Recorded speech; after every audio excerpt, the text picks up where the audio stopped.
All right. Welcome into On the Clock NFL Draft Show, episode number 34. This is part of the Toilets to Titles podcast network. We had some exciting fireworks from week one. Week two looks to be very damn good. I want to dive right into this thing because we have a special guest this evening. But before I introduce that special guest, I'm going to introduce my co-host, my right-hand man, Mr. Nino Brown at Nino Brown _T2T on the Twitter. Nino, what's happening? College football's back, right? Everybody feels good. You can wake up on Saturday morning knowing that it's going to be a great day, even if your favorite team loses, because you get 24 hours plus of college football, right? And on this show, we're talking about guys that could possibly go to the draft, but we're bringing in my guy, my buddy, Jake Crain, 1/3 of Crain & Company. Started out as a college football coach turned podcaster to one of the biggest podcasting shows on YouTube and on Spotify and all the networks. My guy, Jake Crain. How we doing tonight? Man, like you said, first off, Nino, it's great to be joining you guys. Great to hop on here. And it's football season. We got NFL starting this Thursday. We've had a 2 weeks of college football, first full slate. But I do say this is the time when it starts going fast. I'm just trying to savor every moment, savor every flavor. It's like when you go into one of those really fancy restaurants and they give you that, they're like, yeah, it's $150 and they give you like this much food. You got to just take little bites and just enjoy every single one of them. So that's what I'm doing. I'm hopping out of the bed like I'm possessed. Over at Crain & Company, we're having a hell of a time talking everything college football in the NFL. We're like 100 subs away from 100,000 over there on the YouTube channel. So I'm ready to have that party. I'm just saying, head over there if you like to have a good time. Like, I know you love these guys. If you love these guys, you'll love us as well. There's a reason that we're collabing. It's one of my favorite shows to watch too. You guys do a really good job. Man, appreciate you. 100,000. Hell yeah. I'm gonna share the link in our Gilded chat after the show to try to help you get over that. But I like what you said about it. It does come quick and it ends quick. Like I was like, because me and Nino, like you said, you hopped out of bed like you're possessed. And I love that. I've never heard that saying, but I feel it. And that's why I loved it. We're nonstop. And I'm like, man, how am I going to be able to keep up with this? But then I'm like, man, it's only 16 more weeks to this, 15 more weeks to this. Yeah. It's over like that. Well, it's amazing. You watch week 0, then all of a sudden you wake up and it's Thanksgiving. So right. That's why, I'm always like, man, I can't wait for action. I can't wait for action. But that's like week 7. Bad. So actually I can wait for action. Yes. I can definitely wait for action now that I think about it. So right. Yeah, man, in coaching too. I mean, in the coaching and playing world, it goes really fast.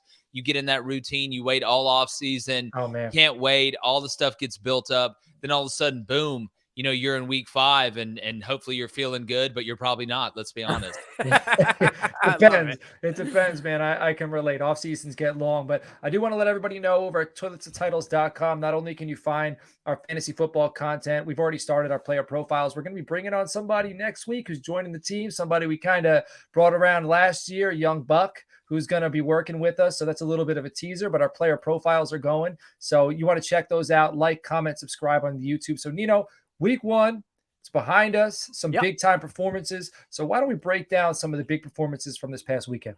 All right, these top 2 guys, everybody in their mother, brother, father, sister has beaten these 2 to death. We're just going to touch on them quick. Shedeur Sanders, he went off 500 yards, 4 touchdowns. I mean, nobody expected them to even have a dog in the fight. Most people didn't. I won't say nobody, but most people didn't. And they came out and they told everybody it's time. And Shedeur did his thing. And then obviously Keon Coleman, he put Johnny Wilson in the past. He's wide receiver 1 for Florida State, and he just continued to dominate. Got the hat trick, 3 touchdowns, 9 receptions for 122.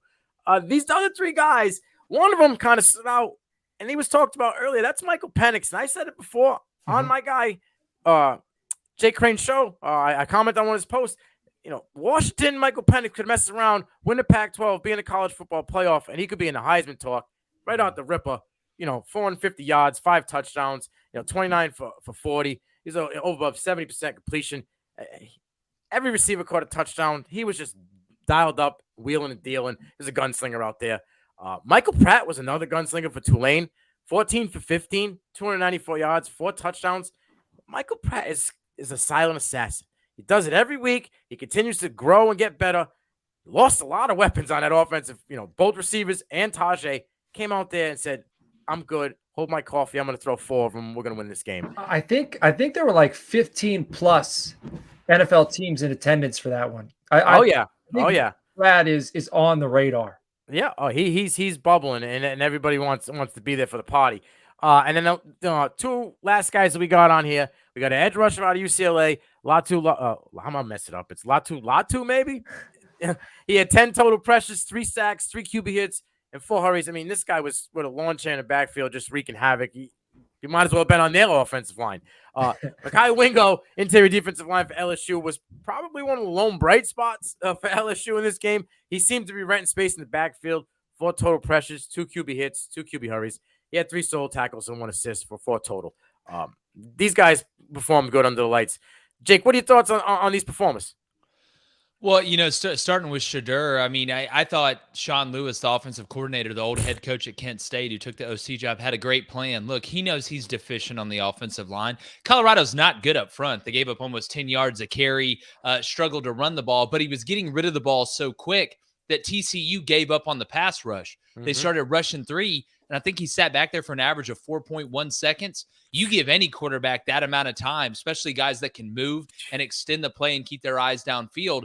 There's a reason he was able to exploit those matchups. I mean, it got to the point where, TCU would rush 3 and drop 8, and it turned into kind of a backyard game, which is exactly what Colorado wanted. It's exactly why I ran that system. But the thing that impressed me about Shedeur the most is watching him, and he talked about the defensive linemen are faster at this level. We all know that.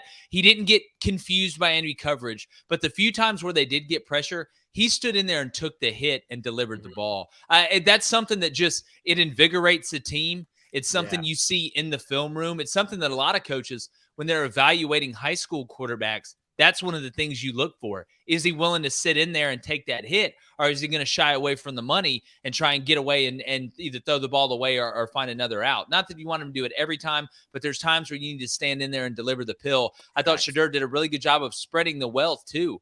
Everybody's talking about Travis Hunter, and I get it. He played 3 every snap, it seems like, in that game, but you had 4 different receivers go over 100 yards. That means Shedeur is taking what the defense is giving him, not what he's predicating where he's going to throw or who he's going to throw the ball to before the snap. The second guy you mentioned, Keon Coleman. Best thing to happen to Johnny Wilson is to have another piece on the other side and one in the middle with Jaheim Bell. I think Florida State, we always talk about it on the show, and Colorado's kind of the anomaly so far to it, the exception to the rule. You don't want to build the ship out of the transfer portal. You want to plug holes in the ship with the transfer portal. That's what you see the best teams do. And looking at Keon Coleman, the thing I think that's not surprised me the most, that impressed me the most, is his physicality after the catch. I like the way he finishes. Look, we know he could catch the ball. We know even with that kind of longer body he has, that he can create space and he can run. But when they got an empty and ran double slants, we're breaking down the play on Crain Company this week on our Huddle Up segment, and LSU was sitting there in cover 3. He beat the cover 3 corner on the slant, which isn't the hardest thing in the world to do. But not only did he shake that tackle, he made the free safety miss, which was the last guy to help, and that's how they scored their first touchdown. So I like his ability to run after the catch. It was a very NFL-type body. Looks like he has on him. He's not super frail. He's not super thin. He's got, for lack of it, he's got some thickness to him. I mean, at the end of the day, and that's what you look for, and that's what these NFL guys are looking for. When you talk about the kid from UCLA, he's been on everybody's radar.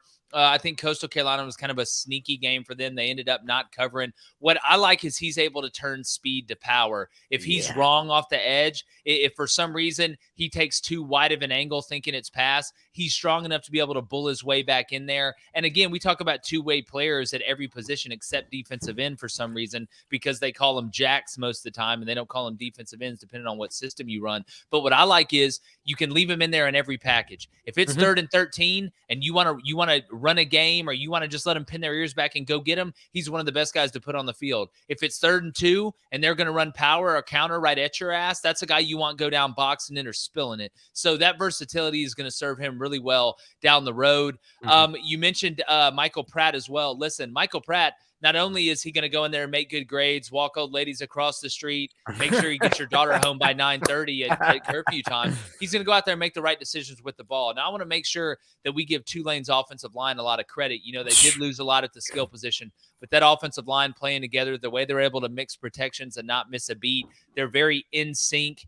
They don't get fooled a lot. They're good enough in the run game to be balanced. And Michael Pratt, he throws just a very catchable ball. Like he can throw the fastball when he needs to, But man, he's got really good feel. That's why they call it passing and not throwing. And then the last guy you mentioned is escaping me right now, and I don't know why. Wingo from LSU. Look, LSU got absolutely slapped around like a misbehaving kid at Kmart. But Wingo, I thought, was really good. I know missing Mason Smith hurt, and I know we'll probably talk about it. But Florida State decided they were just going to line up and bully LSU in that second half, and outside of Wingo and Harold Perkins, who really did everything he could as a spy. I mean, again, James Bond, the first 5 minutes of the movie doesn't start running in yelling, I'm a spy, I'm a spy. Typically, you don't find out till later. But I thought Wingo was a bright spot. Again, any guy that's that big that can change direction like that. I mean, it's LSU. I mean, they've got a bunch of Avengers on that team anyway. That's why it made it so sad to see them turn down the smoke in the second half.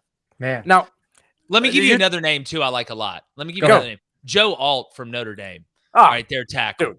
I'm telling you right now, like I know Navy and Tennessee State aren't top level competition. Watch what he does to these poor children at NC State this weekend. Watch what he does to them. You talk about a Siberian cave troll. I don't know where they got him from, but when he puts his hands on you, it's like grown man strength. It's like, oh, you're 12, you think you can beat your dad. One-on-one in basketball, you scored the first point. Well, now it's about to get awfully physical down here. That's what it looks like to me. Right. Yeah, but he's got Fisher and Rocco lined up at the guard position and Fisher at the other side. They just manhandle everybody. That's what I'm saying. You want to end the war in Ukraine, send Notre Dame's offensive line over there to be done in 15 we minutes. need to work a Siberian cave troll with Paul into the thumbnail for this week. I know, Nino, you wanted to touch on something. I just want to go back to Florida State. Yeah. Talk about Trey Benson. I'm high on him.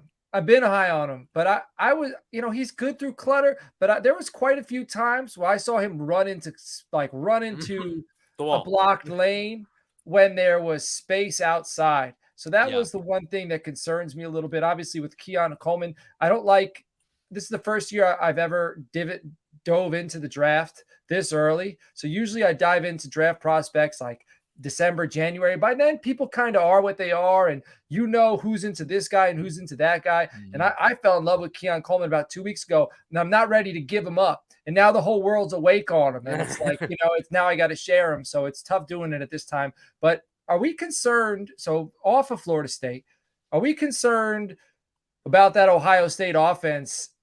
I mean, I didn't see much from Egbuka. Marvin Harrison is Marvin Harrison. He's going to be a top 5 pick. But do we have any concerns with some of the prospects coming out of that offense? Well, I know a guy on a certain sports show that picked Ohio State to go 9-3, and it's caught a lot of hell for it. We'll see. Look, Indiana, it's a must-win year for Tom Allen.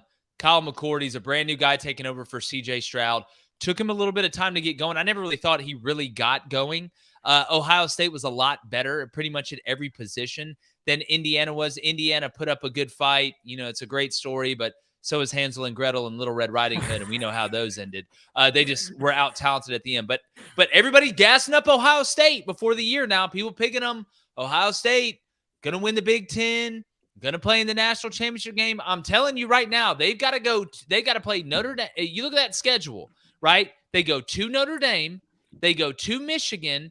Or excuse me, I think they do go to Notre Dame, unless I'm losing my mind. Yeah, to South Bend. They go to South Bend. Yeah, they go to South Bend. They go to Michigan, and they go to Wisconsin. And I'm just telling you right now, Wisconsin's kind of my sleeper around college football. But when it comes to Ohio State, here's what would concern me if I'm Ohio State. It's week 1, right? Georgia took them a while to get going. They're playing UT Martin. They end up beating them 48-7, right? Michigan plays a half with their starters against ECU, wins 30-7. Ohio State struggled in that game for a long time. Mm-hmm. Indiana had them in the deep end of the pool, treading water for a while. It didn't look like the chemistry, and it's going to get better with Kyle McCord and those receivers. But what happens when you have guys like Mark? We saw this a little bit with Jackson Smith and Jigba last year, and it went good pretty much all last year for Ohio State. What happens if they lose to Notre Dame? Now Marvin Harrison, oh, man, top 5 pick. Oh, my hammy's hurting. Yep. Oh, yeah, like what? Something smells funny about this Ohio State team. Not that they're bad. They've got some of the best personnel in the country. Loaded, but I'm not bowing down and kissing the ring on these guys yet. And they got to go play Michigan at Michigan. And I don't know if anybody's paid attention. Michigan has shoved them in a locker in front of everybody in the high school the past 2 years, and this is probably going to be Michigan's best team that they've had. So we'll see. Kyle McCord, they need to get on the same page quickly. They need to also, can somebody find the real Travion Henderson? We're going 2 years now. 3.7 yards per carry is not going to get it done. Like, you were supposed to be what everybody thinks is maybe a possible first-round pick late in early second round. He ain't looked like that. And he doesn't have that same explosion. Exactly. I know he's come through injuries, but he doesn't. And look, Travion Williams isn't the guy that's going to go run 4.3. Like, I'm not expecting Travion to sit here and outrun the defense for 75 yards consistently. But I feel like you should have at least that burst where kind of like Tank Bigsby a little bit. That burst where, oh, there he goes. He bursts through, gets hawked down at the end. But yeah, and look, there's a long way to go. But man, Ohio State, I'm just telling you, it's like the Snuffleupagus. I'm just not believing in it right now. All right. Let Nino. We got a big game of the week. All right. 2 weeks in a row. I was looking ahead to next week. Next week, the slate isn't as juicy, but Florida State LSU was last week. This week, it's Alabama and Texas, man. So take us through it. Look, I picked Texas during the offseason to win this game in a tight one. And people say, oh, well, look at the way they played against Rice. Listen, if you've ever been in it, like, you're dealing with human beings. You can be the greatest focused coach talking all off season. Guys, we got to worry about Rice. Guys, we got to worry about Rice. They played it very close to the vest. Even their downfield passing game was very bread and butter. I think Quinn was 0 for 7 past 25 yards. That's not going to get it done. But we have a saying in baseball: get all the bad pitches out during warmups. Get them all out, right? You don't want to sit there and have a great beat. It's like me in golf. If I go hit good on the range, I'm going to be an absolute disaster on the course. Like, that's how it is. So I think Quinn, with Malachi Moore being banged up, with Key being banged up, you look at not only the receivers that Texas has, that offensive line, I believe they can hold up against Bama. We know how talented Bama is. I think they're a year older, a year stronger, and a year, more understanding. But the tight end, watch out for the tight end in this game against Alabama. That's the biggest mismatch in the red zone. Jalen Milroe did everything he needed to do against Middle Tennessee. He threw to open receivers and he hit open receivers. But just like I talk about, him and Joe Milton are completely different players. Can you make those 5 to 7 throws during a game against athletes that are as good as the athletes that you have in those NFL windows on 3rd and 8, on 3rd and 9, to be able to extend drives? When you miss, are you going to miss up? Or are you going to miss down? In every sport, if you're going to miss, you need to miss down. You can't be overthrowing intermediate passes that go to safeties because it'll cost you the game. And then the biggest question, right? Will the Texas quarterback make it through the whole game? Because it seems like every time Texas plays Alabama, whether it's Colt McCoy, whether it's Quinn Ewers, whether it's Homelander, they can't get through the game. So that's it. Quinn showed up last week, right? There's game day is going to be there. It's going to be crazy. I went with Texas during the offseason. They gave me no reason to believe that they can't win this game. So give me Sark figuring it out, with triangle face. And I got him beating Bama. All right. You talked about Quinn, right? And Milroe. Outside of Bryce Young, who I don't care what anybody says, he wasn't a mobile QB. When you run for 126 yards and 100 was in one game, that's not mobile to me, okay? When was the last mobile dual threat QB for Alabama to be successful? I'll wait.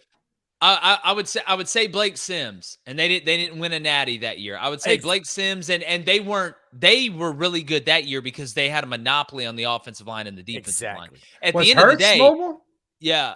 Well, Bryce to me is mobile, but there's a difference between having an iPhone 16 and a Razor. You know what I'm saying? Or a Black. They're both mobile phones, but where Bryce was more dangerous was, he could get outside the pocket and run when he needed to, but he was the most dangerous extending the play from within the pocket and outside the pocket, keeping his eyes downfield, which is smart. That's what he's going to have to do in the NFL. Milroe is a lot more raw, right? Yeah. I don't think he's going to be able, and listen, I'm not saying he's not going to be the best athlete on the field. The dude is a freak. He could probably go line up and play slot and safety right now and start. But I don't think he's going to be able to drop the snap, pick it up, dust it off, write a letter home, and then just be better to play a game of, hey, road to glory. Let's just be better than everybody. I'm in year 3. Time to win the Heisman again, and just outrun everybody for 70 yards consistently. So he's going to have to – all quarterbacks are game managers. I hate that term. He's going to have to manage the game, and if he's going to improvise, you better be Ryan Stiles. You better not be Carlos Mencia. Yeah. we got some big time prospects in this matchup, and we've touched on, we did our breakdowns throughout the offseason. So we touched on both these conferences. We touched on most of these players, but I do want to just give a rundown. We got Dallas Turner, Edge, Alabama on draftcountdown.com. Our guy, Shane Hallam and Brian Bosarge, they have him as the number 7th overall player. He was a 5-star recruit. Didn't get much playing time. He was 2021 freshman All-American, but last year, 10 starts, totaled 37 tackles, but this is his year. Kool-Aid McKinstry, that's Nino's guy. He's 10th overall on draftcountdown.com. He'd be a top 10 pick in the upcoming NFL draft. First team All-American 2022, All-SEC. I mean, he's a semifinalist for the Bednarik Award in 2022. So he's an absolute stud. You heard us talk about him. Hoop. Xavier, he can hoop, you said? Yeah. Oh, yeah. He had scholarship offers from like big time places to play basketball. So we need to see him line up with Coleman. I want to see Kool-Aid. I want to see 2 hoopers because give me Riley Leonard, dog. Give me Riley. They said he's out there cooking Duke's players during the summer. Really? Nino, I'm talking about like the players are like, please come play for us. He's like, nah, I'm straight. Come on. That's a big to be doing that players at Duke. Cooking them like impressive. As like a shooting god or cooking them in the paint? Dog, he's 6'5"? Like, do you see his high school tape they were showing during the game? He's doing 360 dunks in high school. Like, look, the dude's an alien. His dad said he was standing up on a bicycle at 2 years old. Played every all right, call the CIA. We got one. Hey, you're mentioning these prospects, Coach. The biggest matchup I want to see. I think he's a little bit overhyped, and Xavier Worthy against my guy Kool-Aid. I think Kool-Aid is the number 1 lockdown DB in this class. I honestly think he's the best DB in the class previous. I think Xavier Worthy's got a little bit of smoke to him. I don't know if that injury played a factor in last year. He's too small for me. I think Kool-Aid's going to be too physical for him and dominate him at the line of scrimmage. Kool-Aid is like a little pit bull. He gets in your face. He's got that swag. He plays that mental game. A man's got a Kool-Aid for a neck. He's an Alabama boy, and you know what you expect, man. Yeah, let's get it. Yeah, exactly. But what's your thoughts on that matchup? I don't see anybody on 80 Williams. 80 is it 80 Williams? 80 Mitchell. 80 Mitchell. Yeah, I don't see AD or Xavier giving Kool-Aid any kind of toughness. Yeah, well, the good news of your Texas is Kool-Aid can only cover one of them. If it's me, I'm running 9 routes with Xavier Worthy all night. I'm gonna run Kool-Aid's ass around till he has to go drink a gallon of water. The thing that makes Texas dangerous is their depth outside. They returned 5 of their 6 top pass catchers. Like I mentioned, their tight ends are really good. Sark he's an NFL guy at heart. They use tight ends better than anybody. What I'm interested to see is I don't think Texas is going to target Kool-Aid a lot, but Kool-Aid's going to get put on who they think is Texas's most dangerous guy. So I think you're going to see kind of it almost be a decoy to be able to get Kool-Aid off of it. The biggest question is will Quinn Ewers have time to operate, right? Remember last year, the craziest thing about that game was that the Texas offensive line actually, the one time they didn't give him time, he got hit and he got hurt. But they gave him time to operate and they were able to hold up. They're a year older. The Kelvin kid at tackle's an NFL player. I was watching him just toss guys around like buffalo wings and barbecue sauce the game before. So to me, that's the matchup I'm going to be looking at because as good as Kool-Aid is, can't cover somebody for 5 seconds. If Texas is giving Quinn Ewers time, he's going to dial it in and find people. Well, they're going to need Dallas Turner to do something because he was an anomaly. Sure. He was a ghost last week. And he wasn't even out on the field. I thought he was just sitting down, parked, waiting for the school bus. He didn't do anything. And he was supposed to be compared to Will Anderson. Well, you can take that one and put it in a box, and we'll revisit that later. I know it's early in the year, and I know Quinn Ewers has had a lot of hype, but right now, obviously Caleb Williams, we got May, there's quarterbacks who are getting buzz, but this could be, what are the chances that this is like Quinn Ewers putting his stamp on the college football season and letting everybody know I'm here. I belong in the top 20 conversation for the upcoming draft. Well, we always say on Crain & Company, to have Heisman moments, you need Heisman opportunities. And what a better opportunity than to go on the road against Emperor Saban and the Bama Knights and, go steal one from a team that people are expecting a lot from. And there's a lot on Texas this year. You talk about a springboard game into the season. You're able to go up and put up good numbers in this game. Because, look, I don't think Shedur's going to win it because Colorado's not going to win enough games. Right. I don't see them winning enough to do it. I think that the biggest threat, Caleb Williams, I don't believe in USC's defense. I think they're going 9-3 again. I just, hashtag don't believe in it. He's going to put up crazy numbers. It's really hard to win it back to back. Bo Nix, they're pushing hard for him. It's going to be tough when they lose to Texas Tech this weekend. But sorry, Nino. But he's a guy to keep an eye on as well. Drake May, I thought looked really good. I mean, goodness gracious. Watching him throw off platform is just incredible, the way he's able to manipulate the ball. He's a more athletic Justin Herbert. Yeah, I said it. But when I look around, I think this is a chance for Quinn Ewers, who I have winning the Heisman in my preseason predictions, to really go out and make a statement and say, listen, the mullet's gone. The focus is up. I'm not here to play around anymore. I put that in the notes. Everybody said that. His whole teammate said he cut the hair and he was dialed in. Right. Man, I love it. I love it. This is a great, Nino, in the future, man, I'm going to let you go. I'm going to let you talk. But in the future, I'm thinking about that. We need to be at this. This is the type of game. Yeah, we need to be. When we break out, when we make it, these are the type of games we're going to be at, hands down. Y'all invite me. Listen, you want to talk about insane? Tuscaloosa is going to be insane this weekend. There's going to be a lot of good scenery. Love it. I can't wait for the moment. It's coming. It's brewing. But we're going to talk. I'm on a time schedule. I got a few minutes left, and I want to ask one because he tried to throw a jab at me and walk away. And he knows I'm not just going to let him. Look, I didn't try and sneak you, Nino. I'm right here for it. It's no Mac Jones in me, all right? You're not going to Mac Jones me down the line. McCorkle. Never trust a guy named McCorkle or a guy named Jerry. It starts with a G. But we have one guy that we like this week, all right?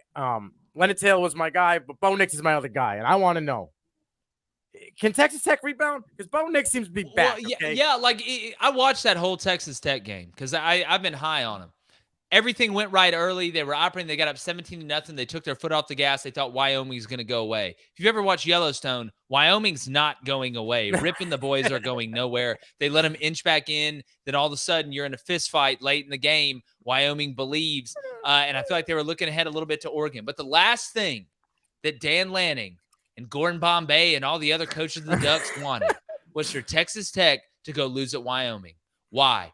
Because the best time to rebound from an upset is to be able to pull off an upset of your own. LSU's got to play Grambling this week. They'll beat them by 70. Nobody's going to feel any better about that. But if you're Texas Tech, now you get to redeem yourself. Like when Lloyd traded in that dog van for the moped, and that bad boy got 80 miles per gallon. So I'm telling you this week, you should buy Texas Tech up to 7.5, right? I don't think it's going to go back up to 7.5. But if you got any guts about you, you go into your parents' room, you lift up that mattress, you take that $20, and you put it on Texas Tech to win in Lubbock. Guns up, Nino. Guns up forever. And I love Bo Nix. Patrick Nix and Bo Nix did a ton for Auburn. All right, love them to death. But the Ducks get cooked this weekend. You're shooting blanks. Great game, but the Ducks go down like a sweet muffin this weekend, Nino. Who's giving the pressure? Pierre? Pierre's going to give the pressure because if he can't bring the pressure, Bo's going to run around like a maniac and serve you up on a platter. Hey, look, Texas Tech may not be the biggest, but they can run on defense. They can for sure run on defense. It scares me more if Oregon runs it right at them than anything. They got a double running back duo behind them that can just spread them out and let Bo do his thing. This 5 receivers team. I'm going to be watching that game for sure. I got to. Don't let Texas Tech win, Nino. I'm going to be helling that bird out. I'm ready for it. I'm ready. All right, hey, before we wrap this up, 2 players I want everybody to go out and watch. I got an Iowa tight end. All right, he's a junior, Luke Lacey, 6'6", 253 pounds, led Iowa receivers last week, 7 receptions on 9 targets for 73 yards. Preseason, second team All Big Ten. Sign me up. And I also want to see Jacob Cohen. I'm interested in him. I'm going to be writing him up very soon. Wide receiver for Arizona. He's got a catch in 45 straight games, which I believe is the second longest in the nation. Pretty strong, pretty productive, and he's going against Mississippi State. We know Mississippi State, they'd be churning out some good DBs. So everybody, Jake, I appreciate you coming on, man. This was an absolute blast. We're going to have to do this again too. Everybody, check out Oregon versus Texas Tech because we got some skins of the game. Go ahead and get that $20 from your parents' mattress. Also, I'm sure I don't have to tell you, Alabama, Texas is going to be huge. And then also make sure you're checking out On the Clock next week. We're going to be with you all season, talking NFL draft prospects nonstop. We will catch you all later on. Take care.